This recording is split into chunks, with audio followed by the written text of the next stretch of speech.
Bueno, estábamos en que íbamos a estudiar sobre cómo hacer una sentencia de amparo contra ley. ¿De acuerdo? Más elegantemente o más correctamente, un amparo contra normas generales. ¿De acuerdo? Y ayer vimos todos los aspectos teóricos. Hoy vamos a ver los aspectos legales. ¿Me explico? ¿Cuáles son los aspectos teóricos? Yo les decía que muchos profesores han indagado para saber cuál es el proceso de la toma de decisión de un juez o un magistrado. ¿Cuál es el proceso de toma de decisión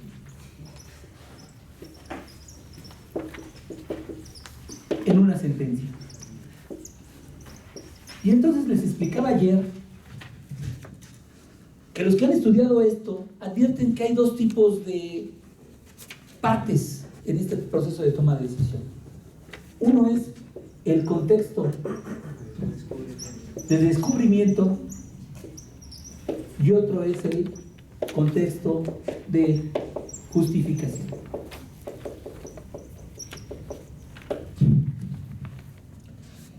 Entendiendo por el contexto de descubrimiento todo este proceso o pasos que da el juzgador para poder, no digamos la palabra descubrir, sino para poder encontrar la solución al problema jurídico.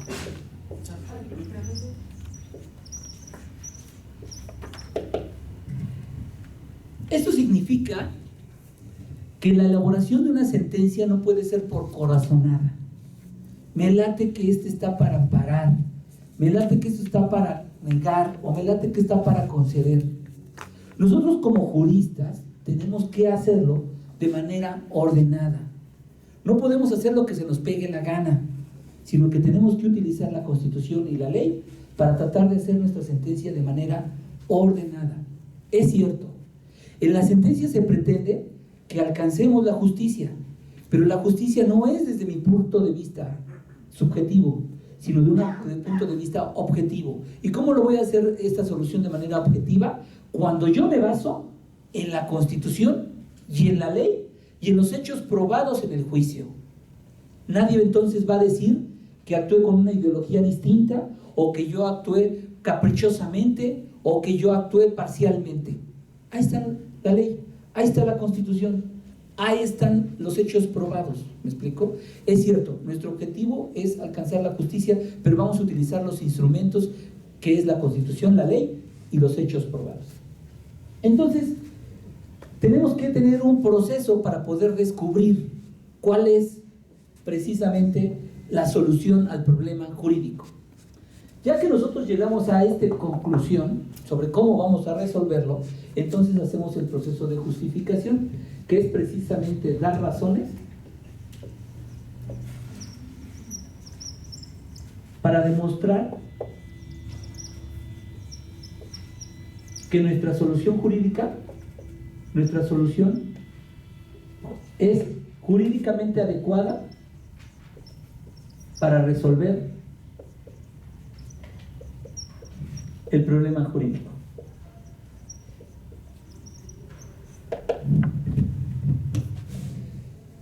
Cada sentencia, cuando vamos a elaborar la sentencia, cada sentencia, a mi modo de ver, tiene que pasar por estos dos contextos de descubrimiento y contextos de justificación para poder hacer una sentencia correcta y adecuada.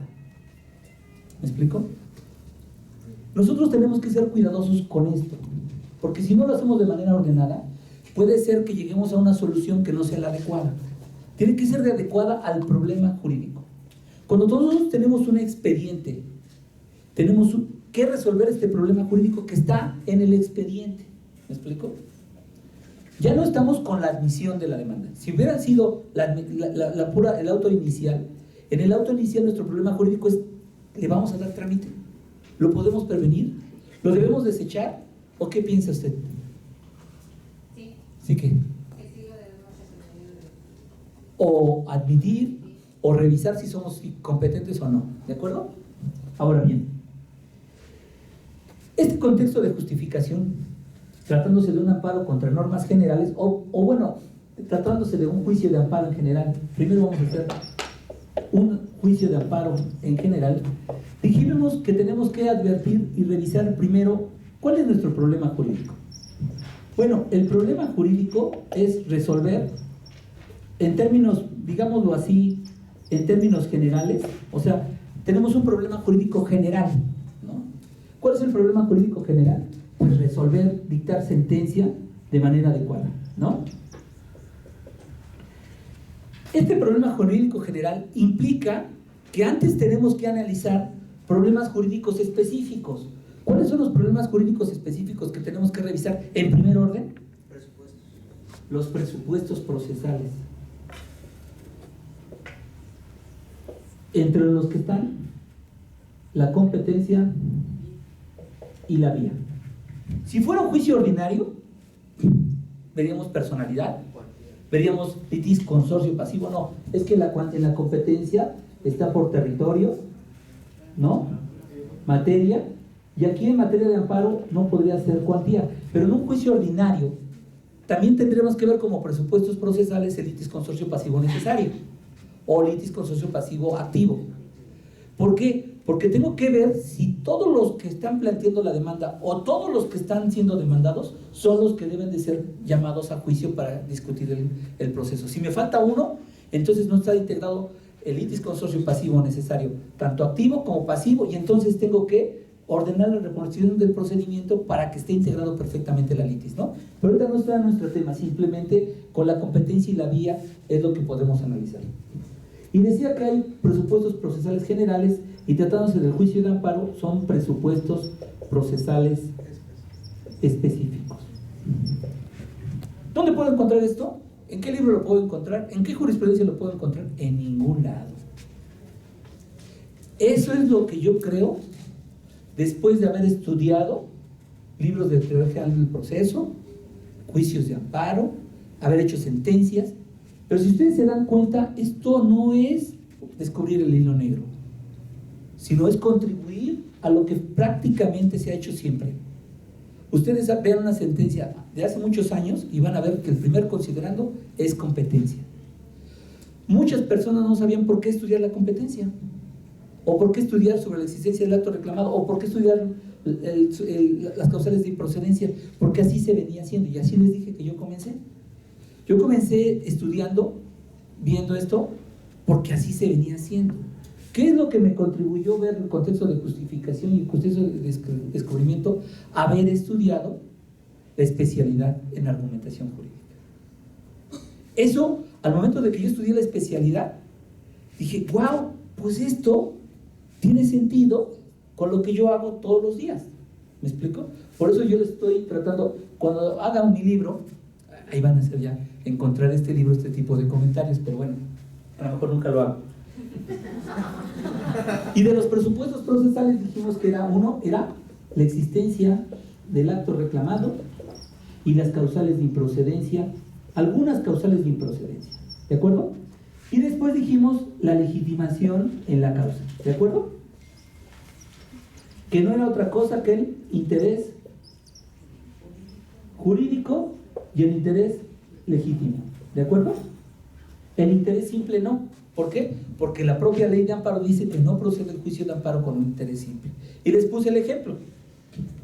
Un contrato de arrendamiento celebrado por un hombre que no paga, le promueven el juicio, le ganan en todas las instancias, lo quieren lanzar, y viene la esposa o el hijo, oye, ¿por qué no me pueden a mí amparar? Porque tú no tienes un interés jurídico. ¿Y por qué no tienes un interés jurídico?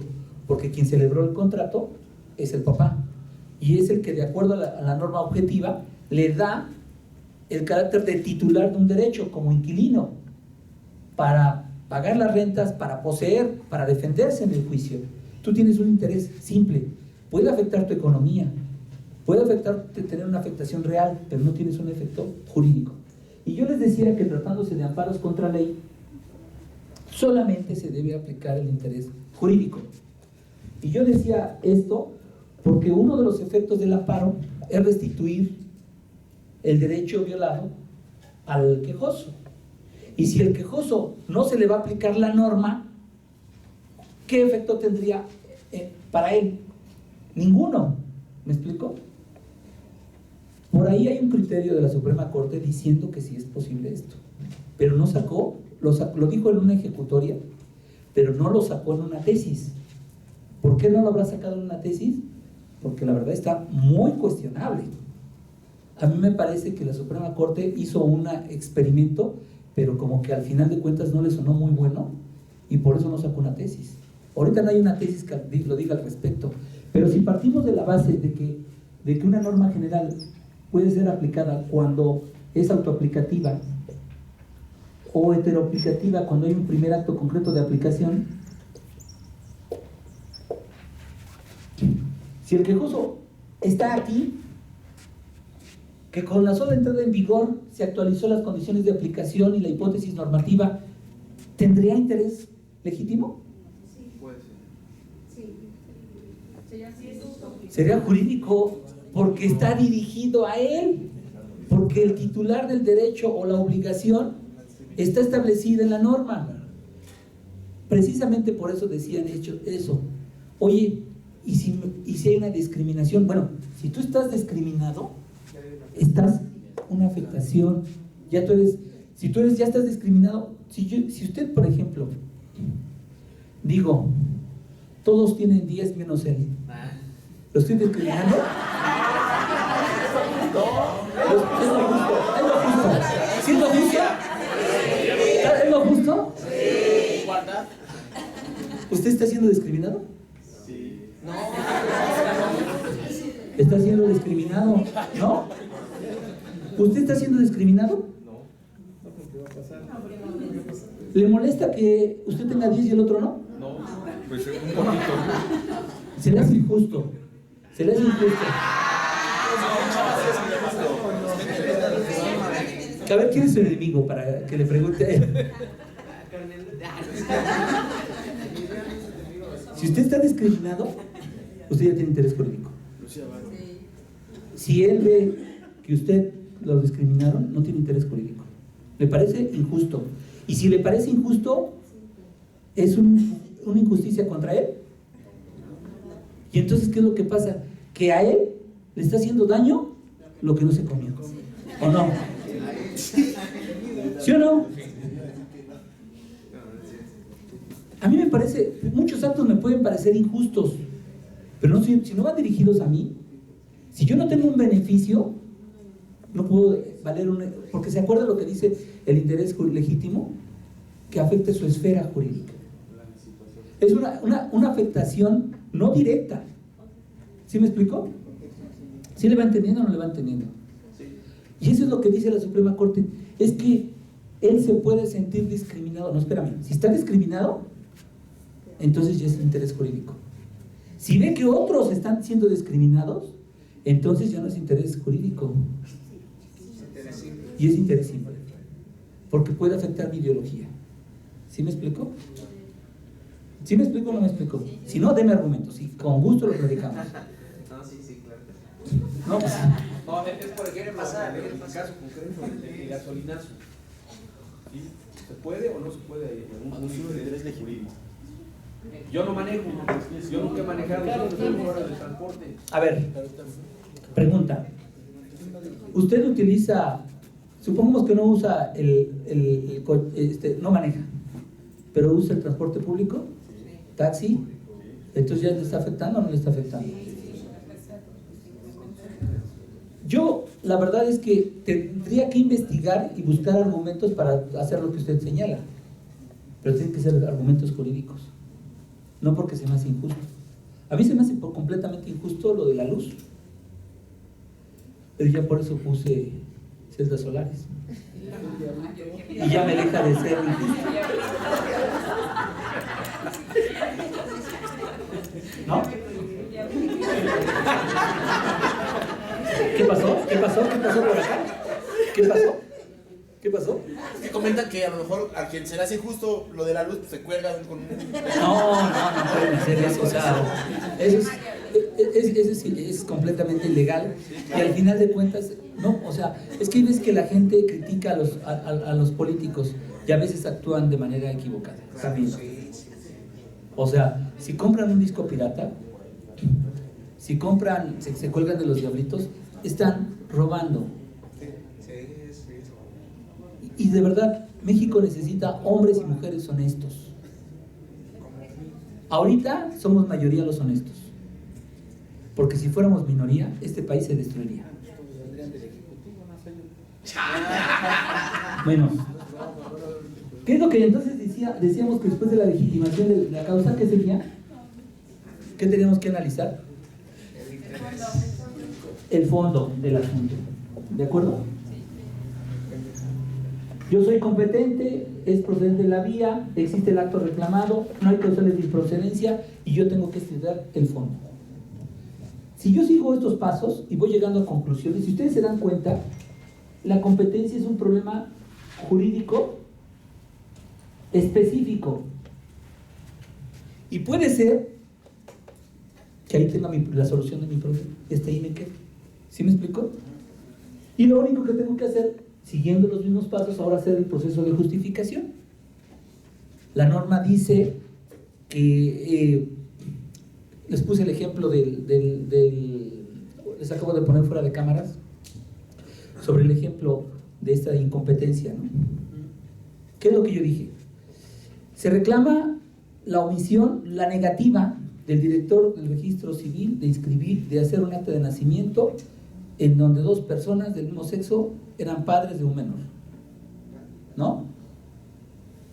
¿Qué dice la ley orgánica? La ley orgánica dice que el amparo procede contra autoridades distintas de la judicial, entonces debe conocer la materia administrativa. ¿Tiene la ley orgánica? Sí. A ver, présteme el artículo 52, a ver. Préstemelo tantito. El artículo 52. Ay, no sé, no se acerque la cámara porque si no después me pide derechos de autor.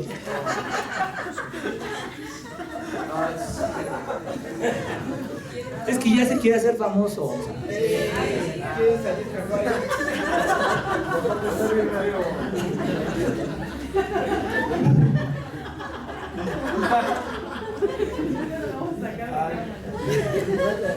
Oiga, lo que salió da su derecho para publicar. Ah, sí, lo doy. Ah, sí, lo da. Bueno, ya saben, al rato le voy a pedir hasta su. Dice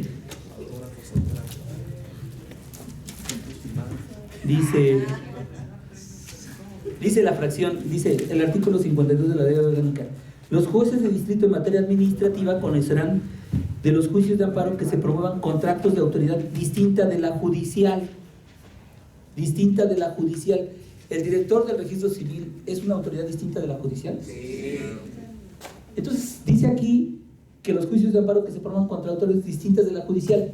Luego, entonces, el juez competente es el juez en materia administrativa. Entonces, yo razonaría así, ¿no? Como el artículo 52, fracción cuarta de la ley orgánica del Poder Judicial de la Federación establece que el juez de distrito en materia administrativa conocerá de los actos de autoridad que sean distintas de la judicial. Luego, entonces, si se reclama contra un auto distinto de la judicial, conocerá el juez de distrito en materia administrativa. Premisa mayor. Premisa menor. En el caso reclaman la negativa del registro civil de registrar a unos menores. Por lo tanto, conclusión, es la premisa menor. La conclusión es que deberá conocer un juez de distrito en materia administrativa. ¿De acuerdo? Entonces, ya estoy justificando a través de los silogismos, pero voy resolviendo cada problema jurídico específico. La existencia, otro problema jurídico específico. Las causales de improcedencia, otro problema jurídico específico, porque yo estoy determinando si hay causal de improcedencia o no hay causal de improcedencia. ¿Estamos de acuerdo? Y finalmente el interés, si tiene interés jurídico, otro problema jurídico específico, y finalmente el fondo. Si yo veo que soy competente, que es procedente de la vía, si ustedes se dan cuenta, cada problema jurídico específico va generando un ¿qué? Un considerando, ¿no? Vean muchas sentencias y dicen, considerando primero competencia. ¿Por qué? Pues porque es el principal, por supuesto, procesal general. Un juez no puede dictar una sentencia si no es competente para hacerlo. ¿Estamos de acuerdo? Muchas personas no, a mi modo de ver, no comparten el criterio sobre que cada considerando implica el estudio de cada problema jurídico específico. No sé si ustedes han podido ver sentencias de 10 considerandos, ¿no? Con transcripción de los conceptos de violación. Y uno dice, transcribir los conceptos de violación. No se transcriben los conceptos de violación. ¿O no les ha visto algunas sentencias? Y le ponen títulos, y por cada título que le van poniendo un considerando. A mi modo de ver, eso no es correcto. Cada considerando implica resolver un problema jurídico específico que me va a ayudar a resolver un problema jurídico general. ¿Sí me explico? O sea, tiene una razón de ser, ¿no? Resultados. Bueno, resultados lo que quiere decir es qué pasó en el proceso. Se admitió, se pidió el informe, se señaló tercero interesado, se celebró la audiencia constitucional. ¿Para qué? Porque el resultado yo estoy advirtiendo, estoy demostrando en mi sentencia que siguió las formalidades esenciales del procedimiento previstos en la ley de amparo. ¿Sí me explico? En un juicio ordinario también hay un resultado sobre demanda, contestación, pruebas y desahogo. ¿Qué es lo que yo estoy demostrando al momento de hacer este resultado? Estoy demostrando en mi sentencia que este proceso siguió las formalidades esenciales del procedimiento. Una exigencia constitucional del artículo ¿qué? 14 constitucional. 14 constitucional.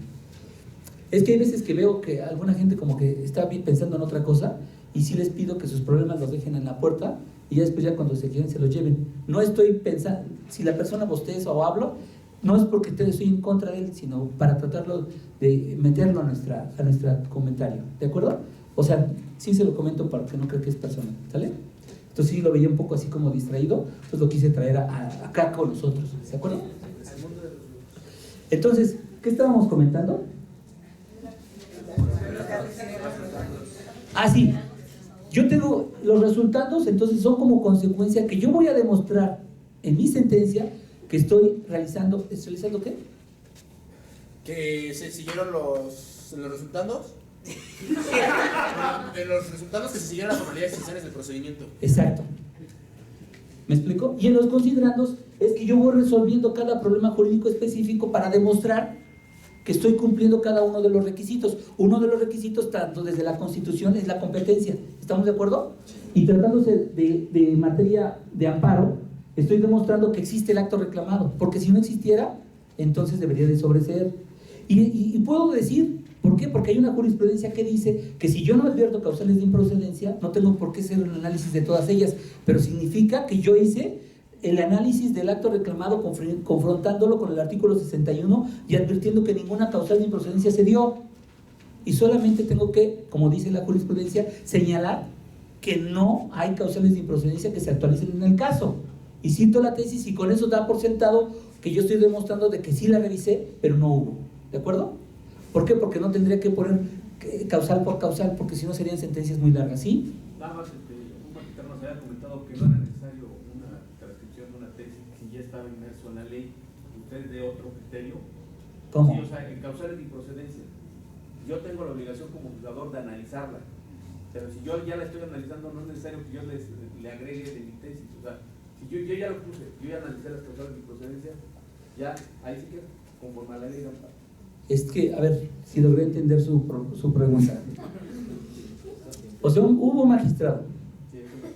Magistrado mata juez. No, a ver, no. Yo respeto el criterio de los jueces y magistrados que vinieron con anterioridad con ustedes a darlos, ¿no? Yo creo que ustedes están ahorita experimentando diferentes jueces y magistrados y van tomando lo mejor de cada uno, ¿no? Y puede decir no, pues dijo cada barbaridad, yo no tomo el contexto de descubrimiento, a mí no me importa, yo lo que quiero es sacar rápido mi sentencia. Pues créanme lo que siguiendo estos pasos van a sacar más rápido sus sentencias. Bueno, si entendí bien su pregunta, es, si ya puse el argumento de la tesis, ¿para qué cito la tesis? No, está inmerso en el artículo. Yo como juzgador tengo la obligación, sí o sí, de analizar una causal de improcedencia.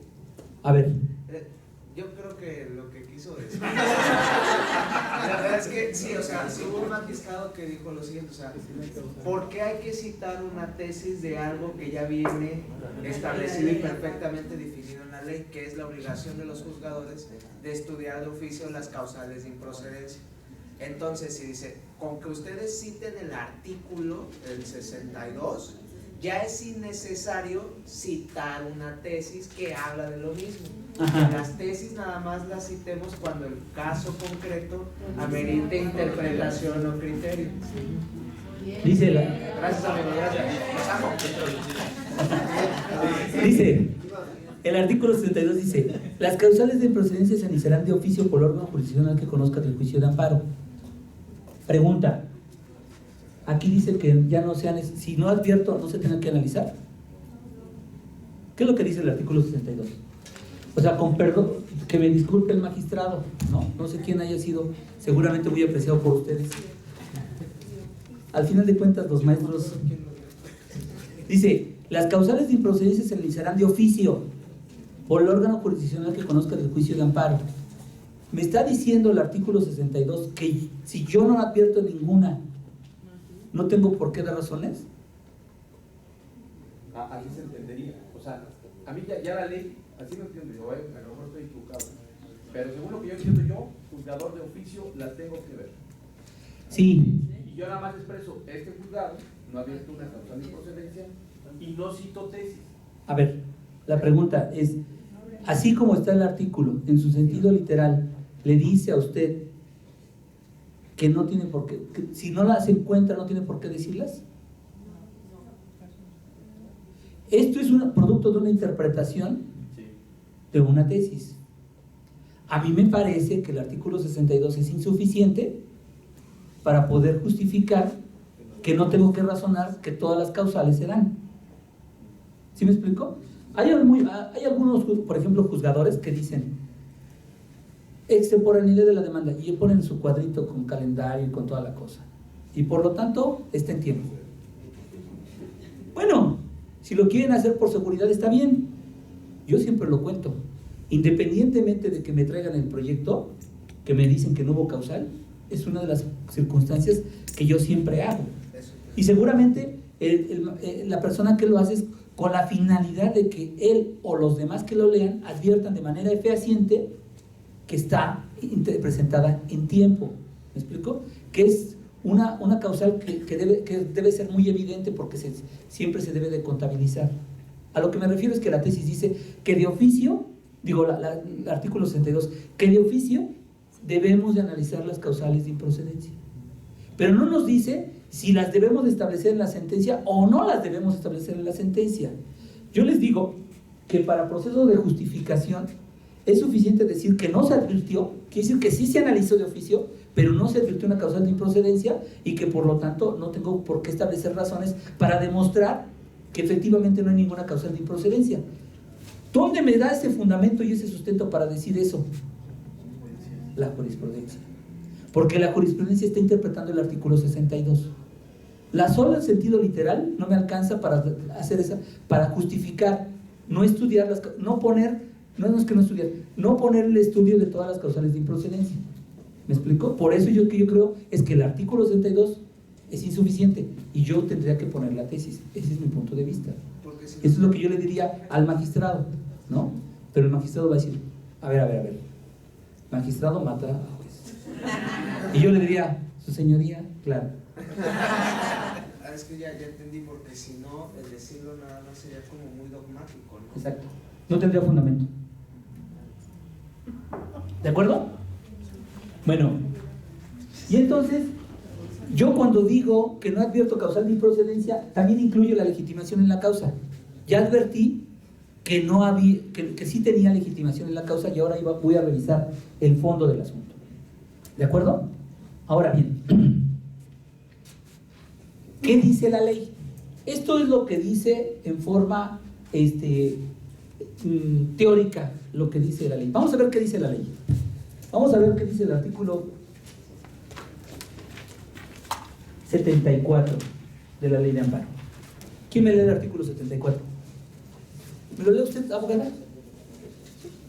Sí, por favor. Bueno, no me leo la primera fracción.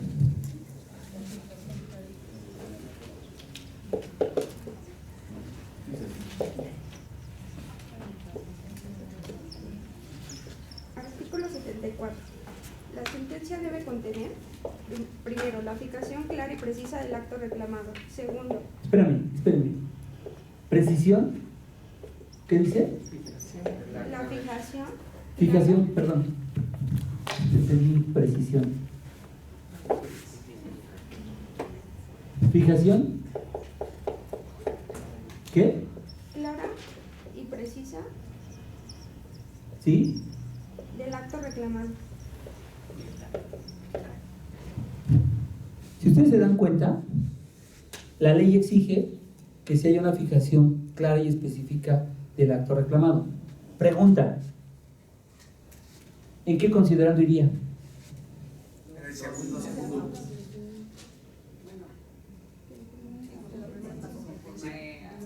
No, sería en el tercero. Me parece que en el tercero. En la certeza. A ver, ¿la precisión o la fijación clara del acto reclamado no me serviría para establecer mi competencia? Sí, Puede ser. Maestro nos comentó que en el acto admisorio definía, fijaba el acto. ¿Cómo? En algún momento algún otro profesor nos comentaba que de la demanda hacía como un tipo, no de fijación, pero sí precisaba el acto reclamado porque de ahí derivaba si era competente o no. Tiene razón, no sé si lo dijo juez o magistrado, pero tiene razón. Claro. Ah, no, entonces. ¿Saben por qué? ¿Por qué tiene razón? Porque el timón de un juicio de amparo es el acto reclamado. Por eso debemos de dejar claro cuál es el acto reclamado, tener fijo claramente cuál es el acto reclamado. ¿Por qué? Porque el acto reclamado nos podrá determinar si es una norma general, si es un acto o es una omisión, ¿no? Tendremos de tener que claro si se trata de norma general, si es autoaplicativa o si es heteroaplicativa, ¿o no? O sea, el acto nos tiene que fijar si se trata de un proceso, si es antes, dentro o fuera, ¿o no? Y todo esto va a derivar el acto reclamado ¿en qué? En la competencia, ¿o no? O sea, yo teniendo claramente cuál es el acto reclamado puedo determinar si soy competente o no soy competente. Si hay causal de improcedencia o no hay causal de improcedencia, ¿sí o no? ¿Sí me explico? O sea, lo que le dijo el magistrado, yo lo comparto. Yo esto del acto reclamado también lo he dicho en varias ocasiones. Nunca se lo había escuchado a otro juez o magistrado hacerlo. No sé si me copió o yo lo copié a él, pero lo cierto es que nunca lo escuché de algún magistrado o juez. ¿De acuerdo? Fracción segunda. ¿Quién me repite la fracción segunda? El análisis sistemático de todos los conceptos de violación o en su caso de todos los agravios. Análisis sistemático de los conceptos de violación. Ahorita estamos en amparo indirecto, primera instancia. Siguiente. La valoración de las pruebas admitidas y desahogadas en el juicio. Siguiente. Las consideraciones y fundamentos legales en que se apoye para conceder, negar o sobreseer. ¿Consideraciones y qué? Fundamentos legales. Siguiente. Los efectos o medidas en que se traduce la concesión del amparo y en su caso de amparos directos, el pronunciamiento respecto de todas las violaciones procesales que se hicieron valer y aquellas que, cuando procede el órgano jurisdiccional, advierten suplencia de la queja, además de los términos precisos en que debe pronunciarse la nueva resolución. Siguiente. Los puntos resolutivos en los que se exprese el acto, norma u omisión por el que se conceda, niegue o sobresea el amparo, y cuando sea el caso, los efectos de la concesión en congruencia con la parte considerativa. ¿Me puede leer de nuevo el sexto? Los puntos resolutivos en los que se exprese el acto, norma u omisión por el que se conceda, niegue o sobresea el amparo, y, cuando sea el caso, los efectos de la concesión en congruencia con la parte considerativa. Ajá. Continúa, el órgano jurisdiccional de oficio podrá aclarar la sentencia ejecutoriada solamente para corregir los posibles errores del documento a fin de que concuerde con la sentencia, acto jurídico decisorio, sin alterar las consideraciones esenciales de la misma.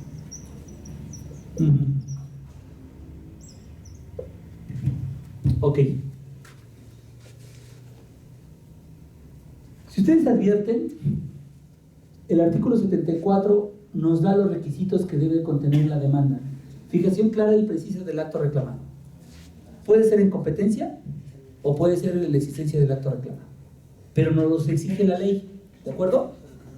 O sea, este requisito, si no ponemos la fijación clara, ya estamos haciendo nuestra resolución ilegal. A lo mejor no trasciende el resultado del fallo, pero si nosotros tenemos que hacer una resolución legal, tenemos que cumplir con estos requisitos. Siguiente, análisis sistemático del concepto de violación.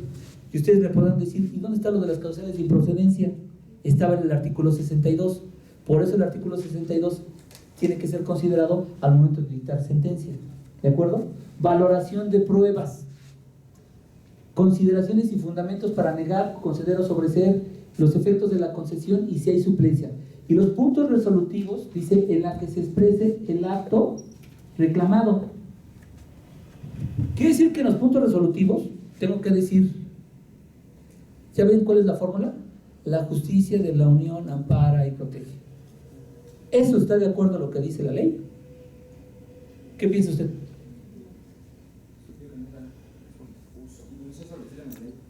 ¿Eh? Pero ¿está conforme a la ley cuando dice la justicia de la unión ampara y protege o no? A ver, si yo les digo, la justicia de la unión ampara y protege a fulano en contra de los actos de tal autoridad, de acuerdo al considerando tal, ¿está conforme a lo que dice la ley? No, sí, no, porque tiene que decir conceda, niegue o sobresee. Exacto. Hay un formulismo que nosotros usamos, la justicia de la unión ampara y protege, o la justicia de la unión no ampara ni protege. La ley dice, se concede el amparo, o se niega el amparo. ¿Sí estamos o no estamos? O sea, si nosotros queremos actuar conforme a lo que dice la ley, nuestro formato tiene que cambiar y no decir la justicia de la unión ampara y protege, sino tiene que decir se concede el amparo, ¿o no? Ahora, lo normal es que si ponemos en un resolutivo todos los actos que reclaman, y a veces son como 20, la verdad es que a veces se complica. Por eso decimos que conforme al considerando tal, o lo decimos respecto de los actos precisados en el considerando tal, y por las razones del mismo considerando. ¿Sí me explico? ¿Para qué? ¿Estaríamos violando la ley si decimos eso? Yo creo que no, porque lo estamos remitiendo al considerando. Y ¿saben una cosa? Yo creo que tendremos que evitar errores. ¿Ustedes creen que no se puede evitar errores al momento de que lo remitimos a un considerando? Exacto, estamos evitando errores, pero no está contrario a la ley. Y aquí habla sobre la aclaración de oficio que concuerde con alteración. Si ustedes se dan cuenta, estos requisitos de la ley no tienen nada que ver con esto, que es la parte teórica. ¿Qué es lo que tenemos que hacer? Unir la parte teórica con la parte legal para que podamos hacer una resolución sólida. ¿Sí estamos de acuerdo o no estamos de acuerdo? Sí. Ahora bien, fíjense, dice lo que dice el artículo 75. Dice el artículo 75: el acto reclamado se apreciará tal como parezca aprobado ante la autoridad responsable y no se admitirán pruebas que no se hubieran rendido ante ella. Pero tratándose de amparo indirecto, podrá ofrecer pruebas cuando no hubiera tenido oportunidad para hacerlo la autoridad responsable. Pero el órgano jurisdiccional debe recabar oficiosamente las pruebas ante la responsable de las actuaciones que estimen necesarias para la resolución del asunto. Esto es muy importante. Yo tengo que hacer esta revisión del contexto de descubrimiento y contexto de justificación antes de celebrar la audiencia. ¿Por qué? Porque celebrando la audiencia yo no puedo pedir constancias a la autoridad responsable.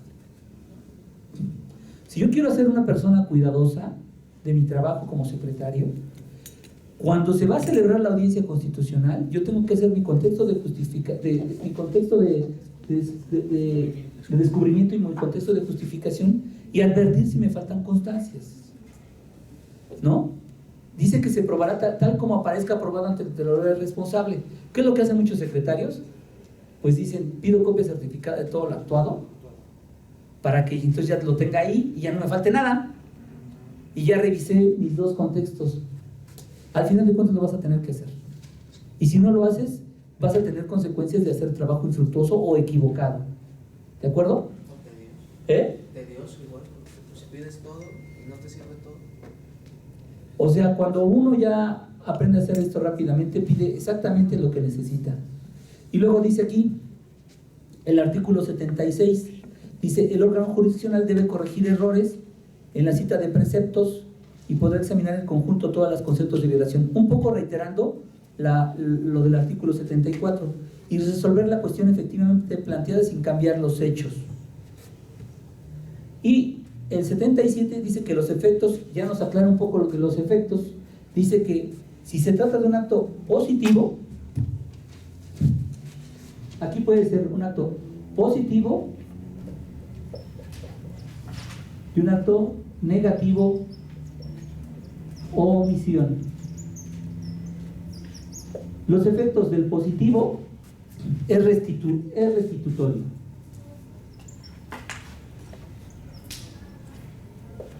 Y del negativo,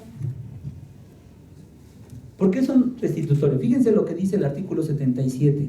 Dice, cuando el acto reclamado sea de carácter positivo, se restituirá. Ahí están los efectos restitutorios, ¿o no? Dice, déjenme comentar algo.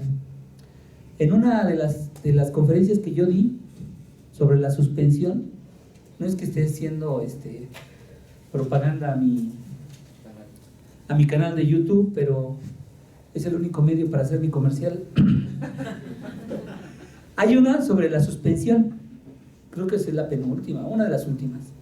Y ahí hablo de que la suspensión puede tener efectos restitutorios bajo ciertas circunstancias, actuando como amparo provisional. Esto es muy importante. No se los puedo explicar, pero es muy importante. Ojalá que lo puedan ver y me den un like, por favor, ¿no? Bueno, no me voy a enterar si me dan el like, la verdad es que hace mucho que no veo mi propio canal. Entonces dice, si es de efecto positivo, se restituirá en el pleno goce del derecho violado, restableciendo las cosas al estado que guardaban antes de la violación. ¿Me explico? Y después dice, cuando el acto reclamado sea de carácter negativo o implique una omisión, obligar a la autoridad responsable a respetar el derecho que se trate y de cumplir con lo que se le exija. Obligar a que respete el derecho. Si por ejemplo, si dice, me violó el derecho de petición, ¿es omisivo o negativo? Omisivo. ¿Y cuál va a ser los efectos del amparo? Obligar a que cumpla con su obligación. ¿Estamos de acuerdo? Y cuando sea negativo, un ejemplo de un acto negativo, motivo de amparo. La negativa de una licencia. La negativa de una licencia, y entonces el efecto sería que le otorguen la licencia. ¿Sí me explico? Obligar a la autoridad que cumpla con su obligación, porque el otro no se lo quiso dar. Tendrá sus razones, pero eso sería la materia del juicio de amparo. ¿Estamos de acuerdo? Por eso es que yo les digo que, tratándose del artículo 77, nos da la pauta para considerar que está relacionado con el artículo 61, fracción 12, sobre que las normas jurídicas necesariamente tienen que tener una afectación a su interés jurídico, porque aún el interés legítimo habla de tener la esfera jurídica. ¿De acuerdo? Todo esto nos lleva a poder plantear creo que con esto ya está todas nuestras ideas para poder dictar una sentencia. ¿Qué es lo que nos falta en el fondo? En el fondo, si soy competente, si existe el acto reclamado, si no hay causales de improcedencia, tengo que analizar el fondo del asunto. Ustedes saben que los conceptos de violación pueden ser inoperantes, ¿o no? ¿Qué más? ¿Qué conceptos de violación han visto en las tesis? Infundados, inoperantes, ¿qué más? ¿Cómo? ¿Cómo? ¿Fundados pero inoperantes? ¿Fundados pero inoperantes, ¿qué más? Inatendibles. ¿Han visto esos conceptos de violación? ¿Por qué serían inatendibles? Porque no se expresaron como, o sea, como que hubieran sido novedosos.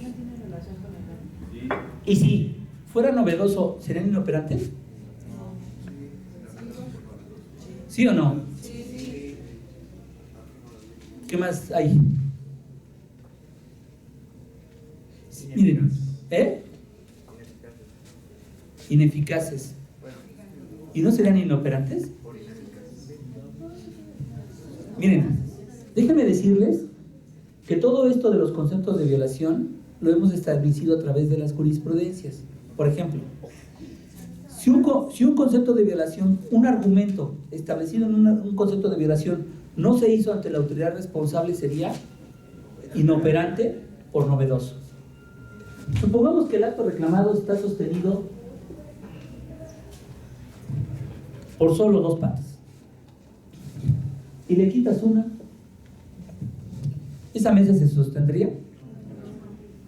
Entonces, si yo veo que este concepto de violación es fundado y este no, ¿qué haría?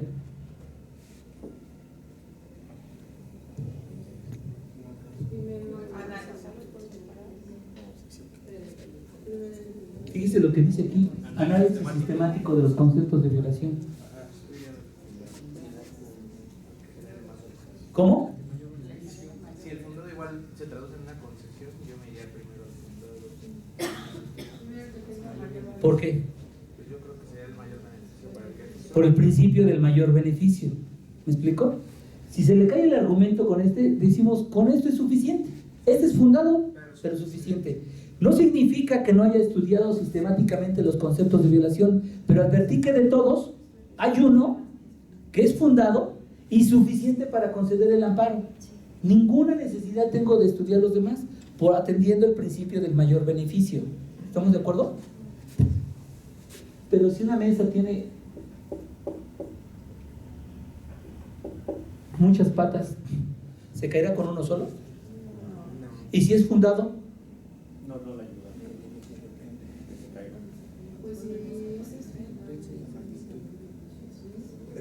Depende de la fuerza Sería de la fundado pero patita. inoperante. Sería fundado pero inoperante. Exacto. Sería fundado, pero insuficiente. Y eso significa que tendría que estudiar todos los conceptos de violación y decir infundado, infundado, o inoperante, inoperante, fundado, inoperante, y llegar al último y decir, aunque este es fundado, es insuficiente. Porque las demás razones que estableció la autoridad responsable para sostener su acto reclamado son suficientes para mantener su constitucionalidad. ¿De acuerdo? Entonces, si ustedes pueden advertir, para que nosotros lleguemos a la concesión del amparo, tendremos que tener conceptos de violación que sean, primero, operantes, y tendremos que eliminar todos los que son inoperantes. Tienen que ser fundados, porque si son infundados va a la negativa. Solamente, fíjense, la concesión del amparo es producto de que hay una competencia, de que hay una existencia del acto reclamado, que no hay causales de improcedencia, que los conceptos de violación son operantes y son fundados. Hasta este punto tendríamos que llegar para conceder el amparo. ¿De acuerdo? Entonces, ¿cómo voy a estudiar un concepto de violación? ¿Cómo lo voy a estudiar, este concepto de violación? Déjenme decirles que cuando yo era secretario de juzgado y de colegiado, la juez y el magistrado me pedían que sintetizara, no resumiera, que es diferente. Resumir es poner conforme mis propias palabras, decir, creo que dicen, o como dice aquí el compañero, ¿no? Lo que quiso decir, ¿no? no es lo que quiso decir, sino que tengo que sacar su esencia de su argumento. La vez pasada el licenciado Jorge nos dijo, es que la jurisprudencia ya no exige un silogismo jurídico tratándose de conceptos de violación. Es cierto. Esto no significa que nosotros no lo podamos hacer. ¿Y por qué lo tenemos que hacer? Porque les dije que al final de cuentas el silogismo jurídico es la manera lógica, jurídica, para darle consistencia a nuestro argumento. ¿Me explico? Entonces ustedes pueden hacerlo como quieran, ¿no? Al momento de redactar, por ejemplo, hay veces que algunos secretarios comienzan con el verbo. ¿Por qué comienzan con el verbo? ¿No? A veces comienzan con el predicado. ¿Por qué comenzar con el predicado?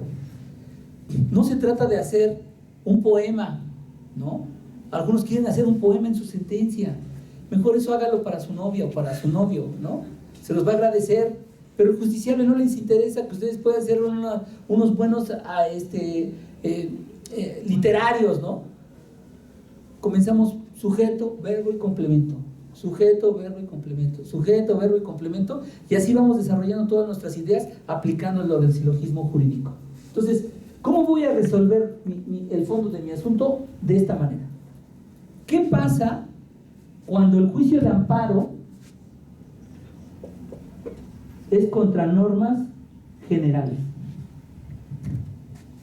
¿Habrá alguna regla específica que me lleve a considerar algún estudio específico en esto? ¿O es igual?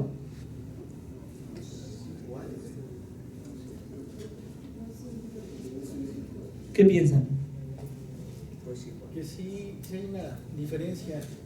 Primero tendríamos que estudiar el amparo contra leyes, en teoría, pues la constitucionalidad exactamente de la norma. O sea, exacto.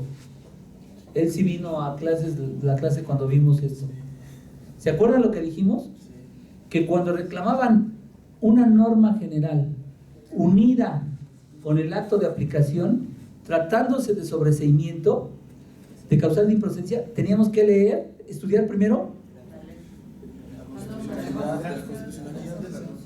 A ver. Se los repito.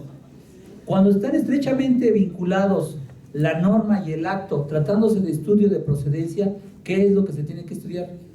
La constitucionalidad. ¿La qué? Exacto. Si el acto de aplicación es procedente, el acto concreto de aplicación sea procedente, tratándose de la procedencia, ¿estamos de acuerdo?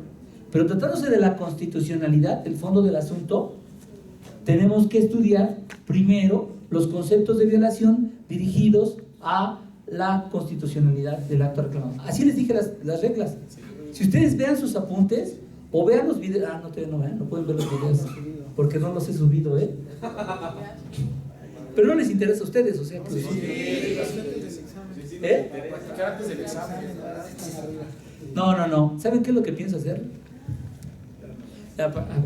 Bueno, nos vemos. Déjame primero. ¿Quieren ver cómo hacen terminando de hacer una sentencia? No se pierdan el próximo capítulo. Ahora sí.